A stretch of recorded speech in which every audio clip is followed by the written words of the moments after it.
Yo, what is going on, everybody? We just check some volume levels real quick.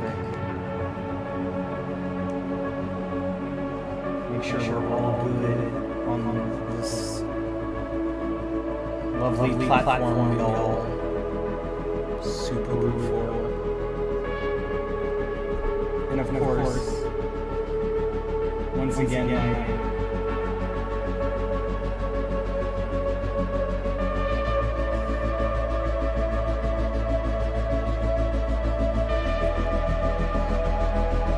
of course, I have no idea where my audio is.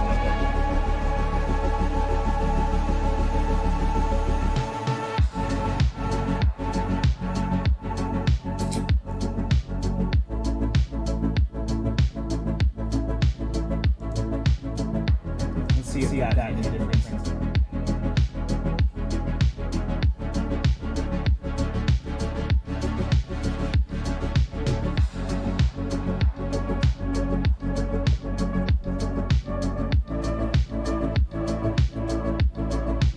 Lots of echo.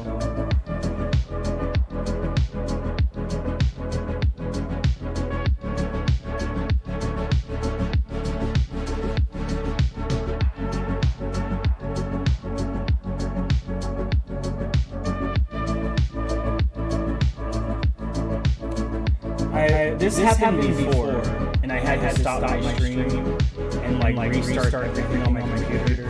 And I really hope I don't have to do that again. I feel like I don't have a choice.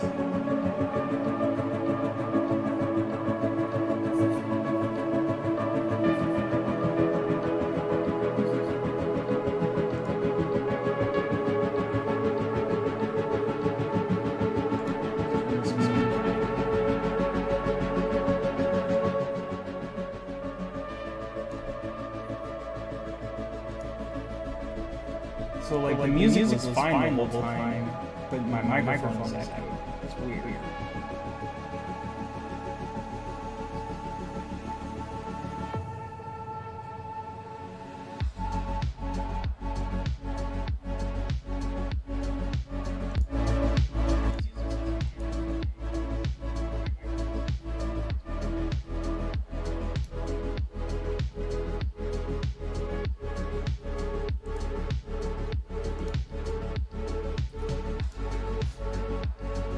Of course, this would happen on my first episode.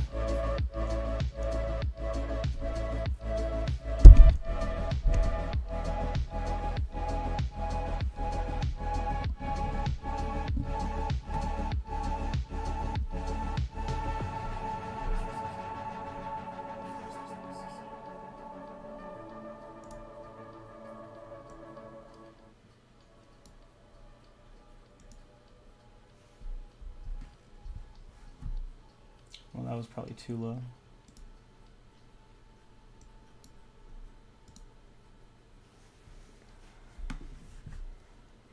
Okay, well, how do we fix this problem?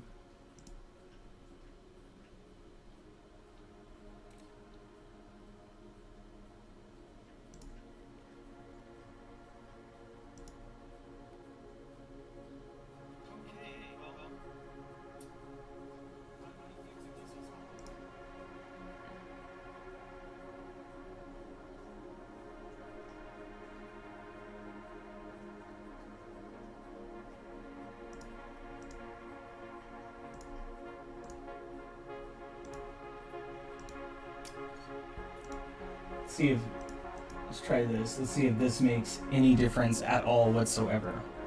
Haven't solved this, man. Technology is a jerk. I know, it's weird.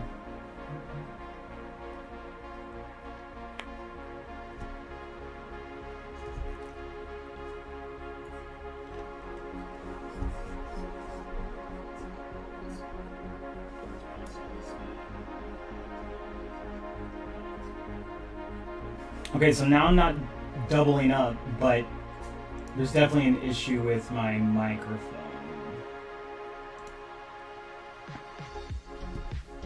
Let's try something.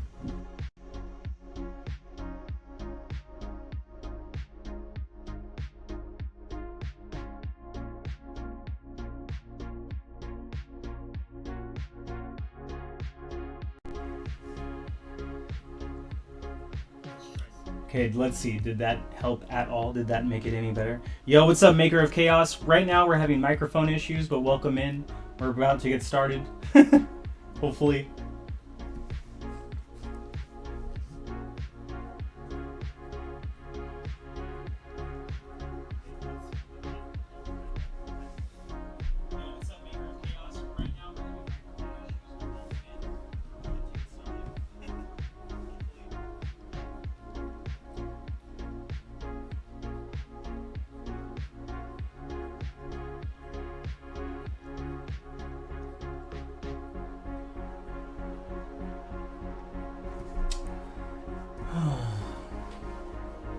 Let's see.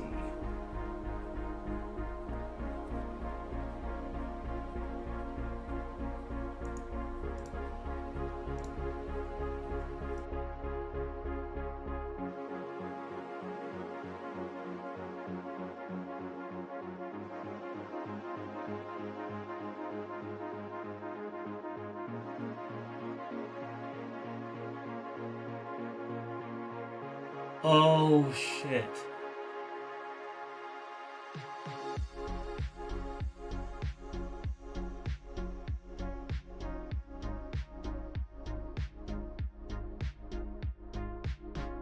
See if that fixes it.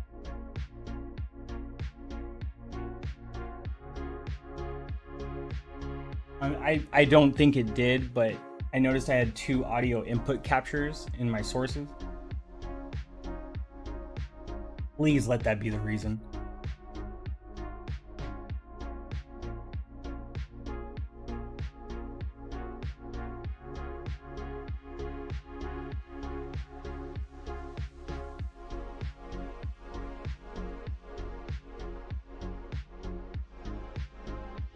All right. I think we're good now. I think we are good. What do you guys think?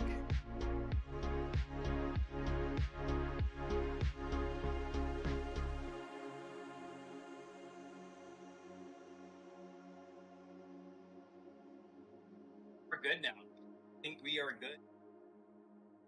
Okay. Sorry. So you might hear some. Yeah. Sorry. All right. Let's turn the music down just a little bit more. There is good. Okay. So, welcome everybody to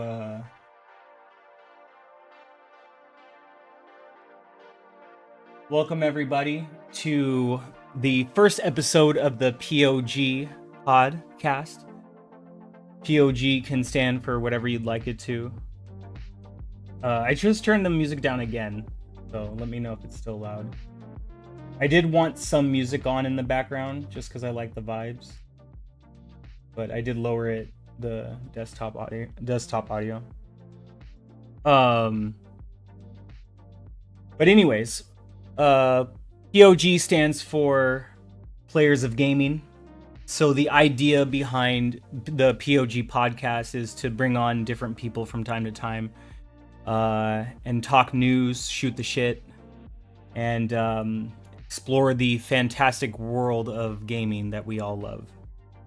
So for me, on this first episode, we have 3 topics that I wanted to go over. Specifically, Xbox versus the FTC. Who do you think is going to win? That's kind of been the constant question on everybody's mind. A lot of people feel very 50-50 on it. For me, I'm more 70-30 in favor of Microsoft. The only reason why it's 30 against is just because of the judge, you know. But we'll get into that in a little bit. And then I also wanted to talk about the new Game Pass games that were announced and that arrived for the month of July so far. By the way, to those of you in the US, happy belated 4th of July. And to those of you outside of the US, I hope you did something anyways to have some fun. And then after that, we're going to talk about, do you guys think that Microsoft is going to purchase SEGA next? After this whole ABK acquisition drama that has been going on for far too long now. So, let's get into it. Thank you guys so much for being here. Shout out to Silent Cypher in the chat. Shout out to Maker of Chaos. Shout out to everybody for stopping by. Whether you're catching the live or catching the replay, you know the vibe. Hit subscribe, give a like, and let's get into it. So, Xbox versus the FTC. Who wins? Well, if you were to just ask me in my blatant, honest opinion, without any explanation, I would say Microsoft. I got a chance to listen to the closing arguments, and I got a chance to listen to a few of the days of, the back and forth between the FTC and Microsoft, or should I say FT Sony and Microsoft, and Sony TC, whatever you want to call it. And after listening to everything, especially the closing arguments, I have two words for the entire process and what I got to hear and what Boss Patent's Florian Mueller was posting on Twitter, and as well as a few other people like D-Batch and whatnot. And I just if I had two words to describe this entire event, it was a shit show, in my opinion, for the FTC. It was an absolute shit show. I'd say it's 60-40. Maker of Chaos says I'd say it's 60-40 in Microsoft favor, but definitely will be close. Yeah, so what I was suggesting when I said 70-30 was that Microsoft did very well, and it almost felt as if they didn't really need to do much at all, because it was more so on the FTC to come up with reasons as to why this could bring harm to either the market or the consumer, quote unquote, and we'll get into that part in a little bit. And I say 70-30 only because I would love to say Microsoft has this in the bag. If you listen to every day, if you heard the closing arguments, there's no way they lost this case. Like, yeah, I could just say that out of pure, excitement, which I have. But when I look down deeper, for me, it's more so realizing that even though the judge Judge Corley felt like she was more in favor of Microsoft, and she just was really just having a ball at watching the FTC just kind of bury themselves alive, that at the end of the day, there have been people who have said that the FTC only really needs to argue one theory of harm out of the three theories that they're trying to argue. And the main theory that's being brought about is cloud. Cloud gaming specifically, because cloud isn't just, that's cloud can mean many different things in this day and age. So cloud gaming specifically. But I don't know, man. After listening to them closing arguments and just listening to the judge constantly correct, the FTC on their merits and their ways, and even to hear the judge pretty much correct the lawyer for the FTC in the closing arguments, to tell him straight up, this isn't about protecting Sony. This is about protecting the consumer.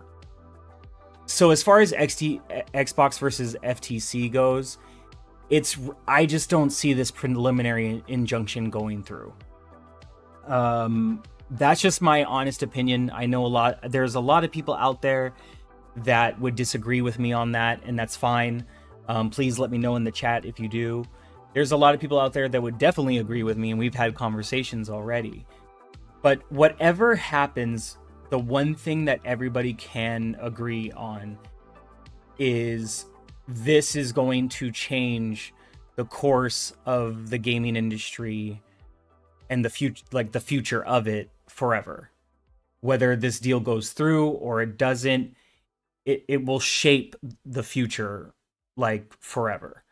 And this is huge. This is major. It's one of those situations where regardless of what the decision is from Judge Corley, where do we go from here? What is the landscape going to look like going forward? Is it, in either decision, is it going to be positive? Is it going to be negative? If Judge Corley decides to not grant the preliminary injunction, that I would honestly say that I can see this as a positive for the industry. I can see this as a positive for competition in cloud. And right now, yes, you can say there isn't a market in cloud gaming. Unless you're in cloud gaming, then it kind of feels like there is. It's weird to explain. But what this can create is a cloud market. Because yes, even though you have these services that are considered as side options to, to local gaming, like whether it's on PC or console, handheld, that, cloud gaming is not completely, like I said, not completely seen as a full market. But with this deal going through, I can see cloud gaming becoming one, or at least spurring competition amongst different companies that are dipping their toes and their ways into cloud gaming. And as well as companies that are just already so far in it, like Nvidia, obviously Microsoft Xbox with xCloud, Amazon with Luna. They're newer, but they're in it now. They've been watching the scene and kind of like playing it really close to the chest. I mean, maybe they've been taking a little bit longer than I would have appreciated on certain features, but they're dipping their toes in it. Now, I would say now they're finally in it, and they're starting to, I don't want to say catch their stride, but at least understand what maybe their stride should be. But at the same time, Luna is still acting like Luna. And what I mean by that is things are still very slow and kind of unsure, but things are improving with the platform. So, and then you have other services as well within cloud. So, Boostroid, Ubitus, Enware, and so on and so forth. You might even have newer companies, come up with something. AMD maybe might come out with a cloud competitor to GeForce Now. I know some people were actually talking about that online. I forgot where I saw it. Some people were just having a random conversation, and they were saying, "Oh, it would be cool if AMD did that," And at this point in time, I don't see AMD doing it. But then again, at the same time, there's so many things that have happened over the last 2 years within gaming that I didn't think were possible or couldn't see happening or even thought about happening, that anything is possible. Silent Cypher says, I'm in agreement with you. Personally, I think the cloud being a primary theory of harm is a complete joke, especially given their argument for it. Someone is going to innovate in the cloud business. If it isn't Microsoft due to the recent constraints by this deal, it'll be someone else. And yes, I completely agree. And like how it wasn't Google Stadia, it'll be somebody else. And if it isn't Nvidia GeForce Now, it'll be somebody else. If it isn't Xbox with xCloud, it'll be somebody else. So I completely agree with you, Silent Cypher. Shout out to Silent Cypher in the chat, everybody. Punishing them because they are trying to further the cloud business is silly. Yes, and that's another thing too. I'm glad you said that. They're trying to punish them on something that they haven't even been guilty of yet, that they haven't even done yet. They are trying to punish them for something that doesn't even exist yet. I forgot who said that. I think maybe it was Destin, or Destin had a guest on. By the way, shout out to Destin for his 100k subscribers. That's freaking amazing. Here I am starting out.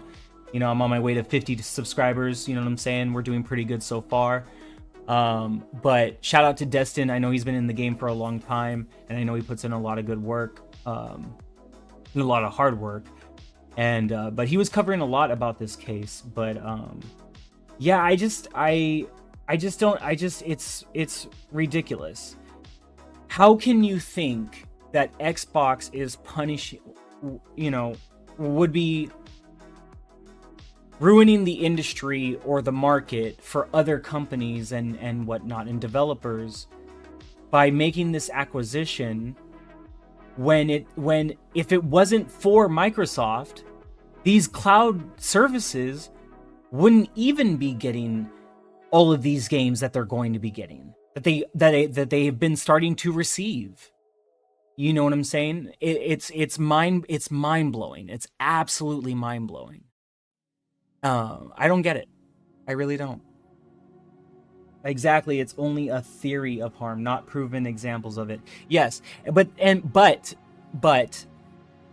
that is the problem with all of this, and that's why, you know, Maker of Chaos is at a 60-40, I'm at a 70-30, is because all they have to do is prove a theory.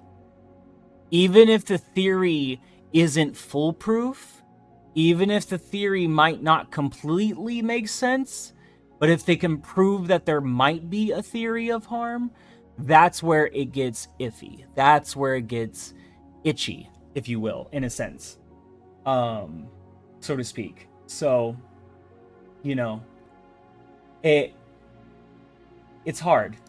It's really difficult, you know. But I don't know. I really feel like Microsoft won this, you know, and mainly because listening to the FTC, I think I said it on the second or the third day that this hearing, it was not a trial, okay, let's get that right, but this hearing was literally better than the Xbox showcase. Like, Xbox literally had 3 showcases this summer, and then they're about to have 4 at their 4th at Gamescom at the end of the summer. Which, by the way, I guess that's a segue into some random news. Xbox confirmed to be at Gamescom days before Starfield. I'll see you guys in the stars. But by the way, who's excited for Starfield? I know you can't see, but I'm raising my hand, both my hands and my feet. I'm raising everything. But yeah, the FTC just really, it was just, I understand where they were trying to come from, but what really left a bad taste in my mouth, and I'm going to be honest with you guys, is that they kept referring to Sony, and the only time that they really referred to the consumer, and I'm talking about the FTC here, is when the judge mentioned it, or if like Microsoft's side mentioned it. Other than that, it was just so blatantly obvious that the FTC is trying to defend Sony. They don't care about the consumer in this. And I'm trying to understand, why do they care about Sony this much? And I don't want to, you know, come up with conspiracy theories or anything like that, but does this go deeper than just Lena Khan and the FTC? You know, like, is there other people involved in this that have constituents and money on the line where a deal like this could hurt their pockets? You know, you never know, because things are always so connected and then disconnected. You never know in this country and in this world. But I digress.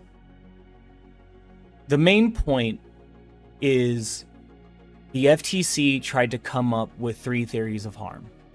And I honestly believe they failed miserably. And it was absolutely entertaining to watch. And, well, listen to, I should say. We couldn't really watch it. We had to listen to it. And I just, like, the closing arguments alone, oh my gosh, like, that was a massacre. There's really no other way to say it. You know, I'm trying to understand how people think that the FTC did well. Sorry, I hit my microphone. How the FTC did well, but I don't see it. I don't see it. Like, I don't know, y'all. I don't see it. Microsoft's lawyer, Beth Wilkinson, barely even had to say anything. The judge was doing all the talking, telling the FTC lawyer what was up, having to remind the lawyer that it's not about Sony, it's about the consumer, constantly questioning the lawyer, and then having to listen to the FTC lawyer, and he couldn't even get answers out. And then he tried to BS his answers. He tried to bullshit his answers. And the judge was just like, I'm not buying it. I want you to actually answer my question. And then you have Jim Ryan over here exposing himself. You know, talking about, you know, I don't want this deal. I don't care about whatever. I just want to block this deal. But in reality, he had no problem with it and said that PlayStation was going to be fine, or more than fine, more than okay, regardless of this deal. Flying out to see everybody. Like, what? Come on, Jimmy, come on. Jimmy. Come on. Jimmy. Listen to me, bro. That shit wasn't cute. Okay? I hope you're listening. That shit was not cute.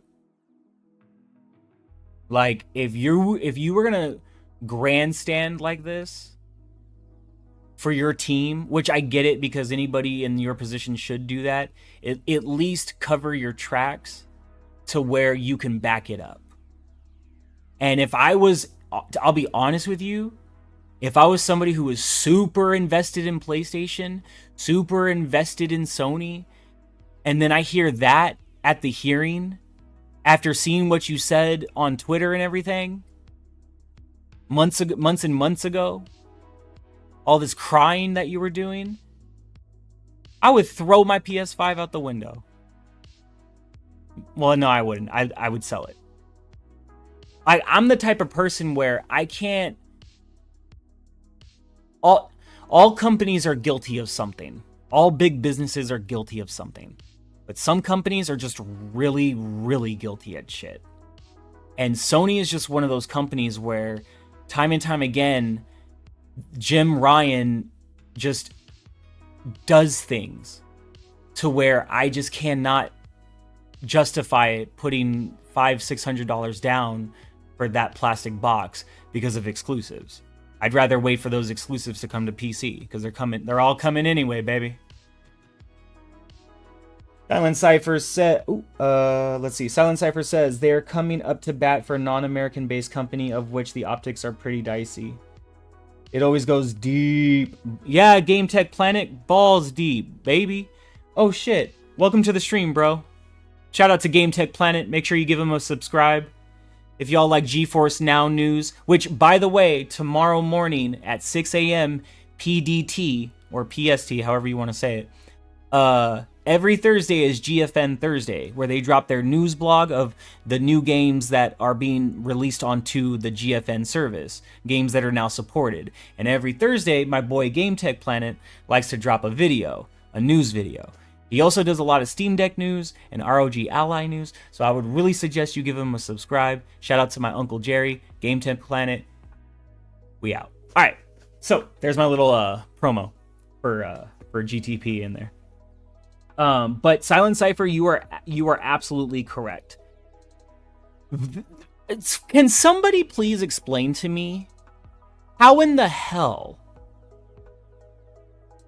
FTC is defending a foreign company against two domestic companies that are choosing to become one?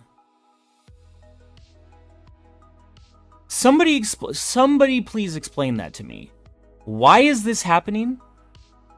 Why are we here? See, and that's the main reason why I feel like Microsoft has this in the bag, regardless of my 70-30. And that's mainly for the judge, you know what I'm saying? And the legal system, because you never know. But, like, I feel like Microsoft has this in the bag because none of this crap makes sense. And if I was Judge Corley after... Like, she just sounds like the smartest woman I've ever listened to in the judicial system in a very long time. And I don't know. Like, it would be beyond me to think that Judge Corley would not have the thought process of, why are we here defending a foreign company against two domestic companies? No, don't get me wrong. I love Japan. I've been in Japan. I miss Japan. I love my friends from Japan. I want to go back to Japan. However, this is business. Why are we doing this? You know what I'm saying? It doesn't make sense. It would be like, you could say vice versa, the same thing. Like, why would an American company stop two Japanese companies from wanting to merge? That US company has nothing to do with it. You know what I mean? It makes it, especially when that US company would be trying to come up with some anti-competitive bullshit like Jim Ryan and Sony. So, but that's some of my 2 cents for now on Xbox versus FTC. I just wanted to talk about it for a little bit, you know, state my piece. Everybody else has been talking about it, so here I am. But I don't know, y'all. I don't know. I hope we find out tomorrow. I hope we find out, you know, Friday. I hope we don't wait till next week. And I don't know, it's weird. The timing of it, I feel like we wouldn't wait till next week because the judge is aware of the deadline date. And even though Microsoft is allotted 5 days grace period, I believe there's a different expression for it, or a different phrase for it. But they're allowed a 5-day grace period of sorts upon the decision being made of what they can do, because Microsoft can't do anything until 5 days after the judge's decision. So let's say we find out tomorrow, Microsoft can't make a decision until next week, like what, Wednesday, Thursday, to close the deal. So that's my 2 cents. That's all I wanted to say for now. I think Xbox is gonna win this. I think the FTC failed horribly. Let me know what you guys think in the chat, or if you're catching the replay, let me know what you think down in the comments. My opinions are my own, and your opinions are yours. So let's share them together and let's have a conversation. All right, so let's move on to our next topic. Xbox Game Pass for the month of July. Now, this was a pretty good surprise to see at the beginning of the day. What time did I post it? Yeah, I shared it like before I went to work, so it was nice to wake up to. But we have 7, maybe 8 new games, if you could say, because one kind of just got dropped. I don't think it was announced. But we got 7 new games coming for the month of July.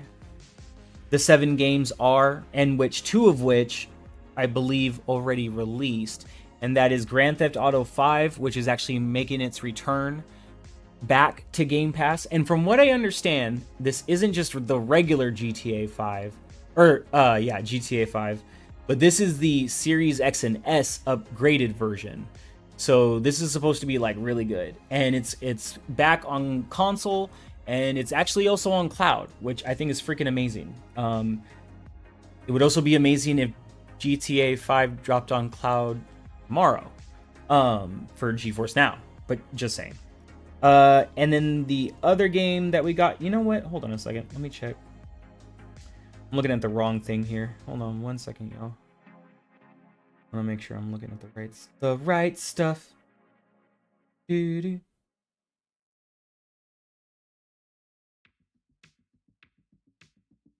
And then the other game that was added was Sword and Fairy Together Forever. That one was kind of more like a shadow drop. Unless it was announced, correct me if I'm wrong. I don't remember that one getting announced.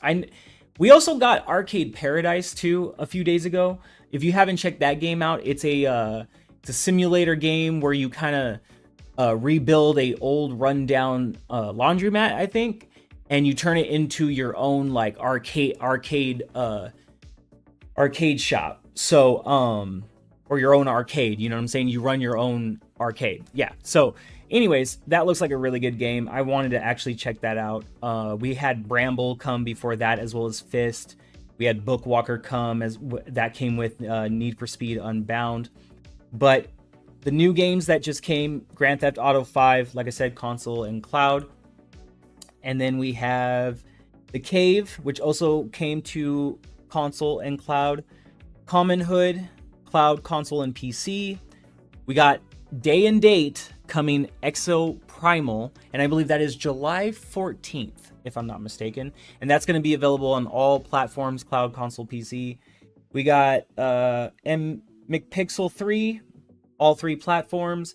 Tectonica, that'll be console and PC. And then we got Insurgency Sandstorm, which is coming to PC, and I'm actually excited about that one. But the one thing that excited me the most about this news is Grand Theft Auto 5 being available on xCloud and Exo Primal day and date, which I already knew that was going to happen, but just to finally see it, like it's here, it's coming. I'm excited for that game. Shout out to Capcom. You know, I feel like they've been killing it for a good while now. Street Fighter 6 is just such a beautiful game. And Exo Primal, I did play I think it was the beta, either demo or beta, I can't remember.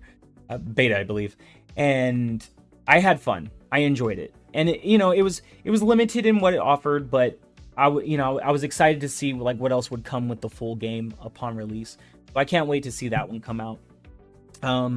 Let me know what you guys think about the current Game Pass games that got announced for the month of July. Which one are you excited for? Are any of you going to be jumping, back into Grand Theft Auto, GTA Online? You know what I'm saying? Or are you going to be playing it for the first time? Because you never know. I mean, that's why that game still keeps selling, because you have, kids growing up now that finally get to play it and they want to buy it. So let's see. Playing Arcade Paradise right now. Hey, shout out to Silent Cypher. He said he's playing the game right now. That's what's up, baby.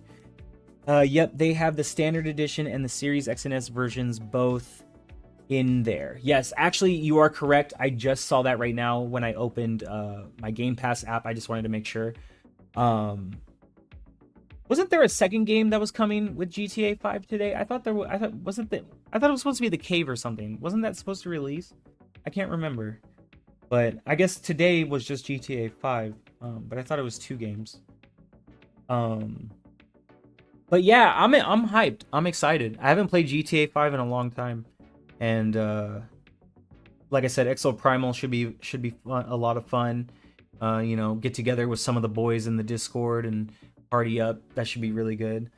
And then, like I said, I'm excited to check out or to play Insurgency Sandstorm for Game Pass PC. God, I love Xbox. Man, Game Pass is just Boom. Shout out to Boom, Double Barrel Gaming. He runs a tight ship over on his show. I love his show. It's amazing. But what did he say? He said oh, now I can't even remember. I had it. I just had it. Oh, good grief. That the exclusives are not the games, but rather Game Pass itself. Game Pass is the exclusive, and I would 110% agree with that. So shout out to Boom, shout out to everybody over on his panel that he has week in and week out. Absolutely amazing people that I've listened to for a very long time, and that's part of the reason why I'm here now doing my own. So let's get it. So just wanted to talk about Game Pass for a little bit. Now let's move on to our final topic of our very first episode of the P.O.G podcast here on G-Wave TV. I wanted to talk a little bit about this news of Microsoft, Xbox, and Sega. So if you don't know, it was recently discovered by everyone via Twitter that Microsoft was thinking of purchasing Sega before, or acquiring Sega, along with a list of other amazing companies within the industry. And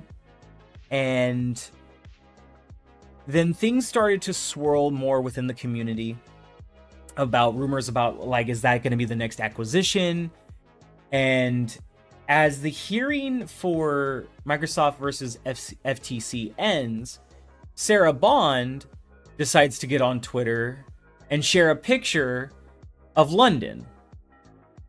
And lo and behold, there is a building in the background if you zoom in the picture, and it's the Sega building. Now, Microsoft, like, I should say Xbox rather, like Phil Spencer, Sarah Bond and all of them, Matt Booty, Matty Peaches, God Howard, all of them, they've mastered the art of Marvel Easter eggs. Like, if you're somebody who enjoys the Marvel movies, maybe the older ones specifically, but the way that they do Easter eggs, if you're somebody like me who likes discovering Easter eggs and what it could mean, or what is this reference from, you know, things like that, Microsoft has become very good at that. And I think it all really started with Phil Spencer and his, you know, his wall of goodies that he has behind him. And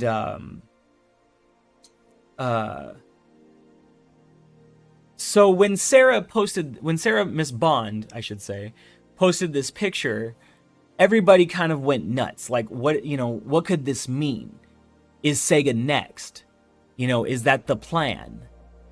To be honest with you, I think that's already been the plan.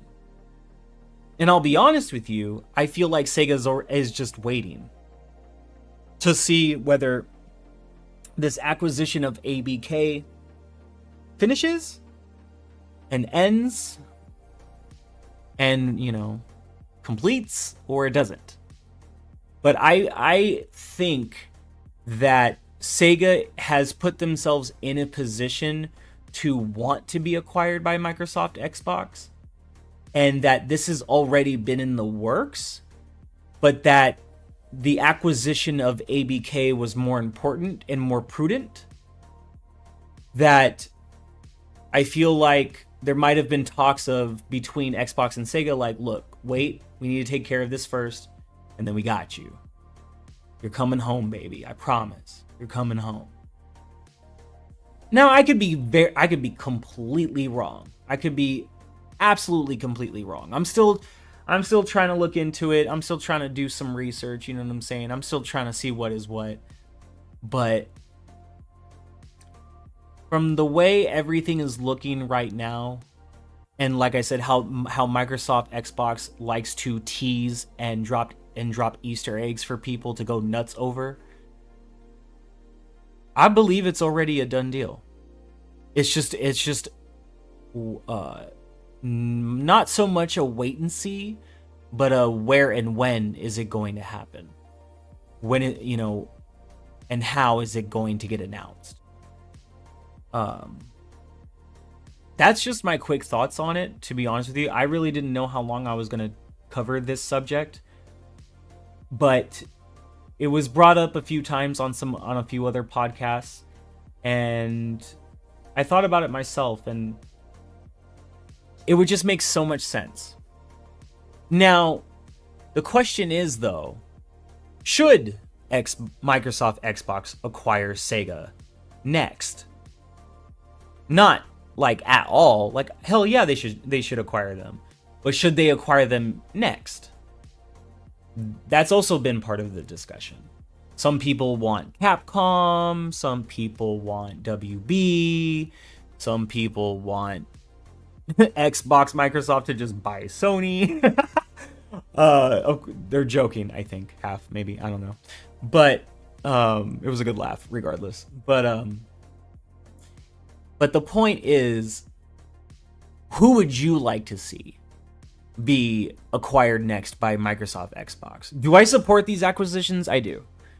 Sony, I do believe Sony has created this industry and this market to behave and act a certain way because of their own personal decisions, that you can't really blame Microsoft for having to do what they've been doing and what they're going to continue to do, I believe.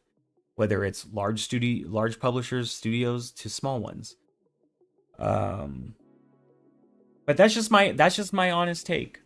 Feel free to disagree with me. Let me know in the chat or the comments. And yeah, that's pretty much all I got to say about that.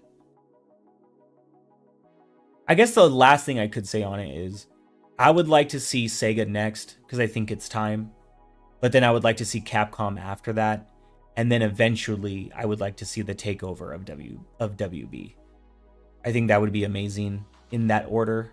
Capcom before Sega, I don't know, it just doesn't feel as natural. I don't know why.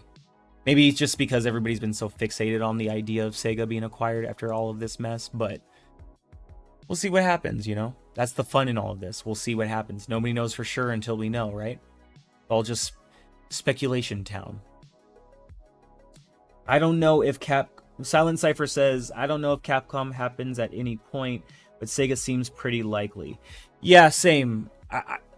Like for Capcom, it's just something that I would like to see, but I agree. I don't know if it's actually going to happen anytime soon, just because Capcom is killing it right now. You know what I'm saying? That would just have to be more in a position of that's just something that they just want to do, you know, because they just like the Xbox ecosystem, like the rest of us. You know what I'm saying? But I agree, Sega does seem pretty likely. Facts. Well, that about wraps it up. Those were the 3 topics I wanted to discuss for the first episode. I hope you guys enjoyed it. We were here for about an hour, had some technical difficulties in the beginning, but I think we did a good job figuring out what the issue was. Thank you to Silent Cypher, Maker of Chaos, GameTech Planet, for being patient with me and joining me. Shout out to Sourblow18 for stopping by and saying hi. He said he's going to catch the replay later. That's what's up. And shout out to everybody else that, like, I just want to say it. This is my first episode. Shout out to everybody that inspired me to get back into this. You know, my big bro, GameTech Planet, you know, he's someone that I talk to a lot about, you know, wanting to do this and wanting to, you know, fight my battles and face my fears within my personal life to be able to be on a good level playing field, to be able to run a show like this and go forward into the future. Shout out to everybody over at Double Barrel Gaming, Boom's team, the misses, all of them, Pong Soul, Keasante, Fun Speculation, Web Dave. Shout out to everybody at Xbox International. Shout out to Maker of Chaos. Jesus Christ. Sorry, Jesus. I love you, Jesus. But shout out to everybody at CGX. They really helped me get started when they took me on for a little while. They really showed me the ropes and helped me learn a lot of new things about content creation and being able to like run my own stuff. So I owe them a lot. Yeah, just shout out to everybody. I know I'm missing a lot of people. I don't want to make this long, but the point of it is shout out to Silent Cypher. You know what I'm saying? He's definitely been helping me. Shout out to Retri. He's definitely been helping me. You know, shout out to Gourmez. Shout out to Ben. Shout out to everybody in my Discord. Shout out to Maka, Hove Scorpion. You know, the list goes on. Shout out to the twins from overseas. You know who you are. You guys all, like, even the people I didn't mention, you know, you guys all inspired me to get back into this, to show me that I can do this, and I can't wait to see what the future has in store for this channel. And yeah, so I guess I will do my own outros. You guys, this is your boy Dusty. I am the host of G-Wave TV. You can catch me on Twitter. You can catch me on Threads at the Dusty Uno, the way it's spelled. Yep, I'm on Threads, baby. Let's get it. You can also catch me right here on YouTube at G-Wave TV. You can also catch me on my personal channel, Dusty. I'll try to leave a link to it in the description, where I just do like random game streams over there. Yeah, thank you so much, Maker. Thank you for stopping by. Thank you so much for the kind words, GameTech. Awesome, man. And just shout out to everybody. Like I said, whether you're catching the replay or catching the live, you know the vibe. Hit subscribe, give a like. And I'll see you guys next time. Peace, everybody.